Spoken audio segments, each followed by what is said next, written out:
আমাদের দেশে অনেক ধরনের পণ্য আছে যেগুলোর দাম এখানে খুবই কম, এবং সেগুলোকে আমরা বাইরের দেশে পাঠাতে পারি এবং সেগুলোর থেকে অনেক বেশি উপার্জন করতে পারি। আমাদের কাছে মনে হতে পারে যে কিছু কিছু পণ্য যেগুলো আমাদের এখানে অনেক অবহেলিত, সেগুলো বাইরের দেশে এত মূল্যবান আমরা বুঝতেই পারি না। তার কারণ আমরা মনে করি এগুলোর তো মূল্য নাই, কিন্তু অনেক জিনিস আছে যেগুলোর মূল্য বাইরের দেশে অনেক বেশি।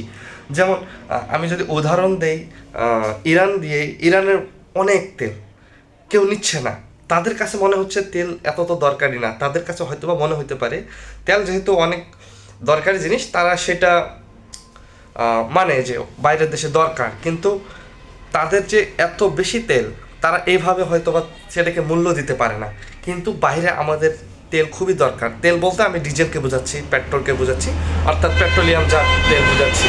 তো এইটা আমাদের এখানে অনেক ধরনের জিনিস আছে যেগুলো বাইরের দেশে অনেক বেশি চলবে। যেমন আমাদের দেশে কাঁঠাল অনেক জায়গায় নষ্ট হয়, এইগুলোকে আমরা বাইরের দেশে পাঠাতে পারি যাতে করে অর্থাৎ এক্সপোর্ট করতে পারি।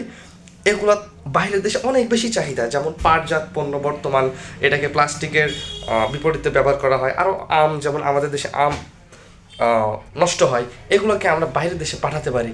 এতে করে আমাদের বাইরের দেশ থেকে যে রেমিটেন্স আসবে, এটা আমাদের দেশের জন্য খুবই দরকারি।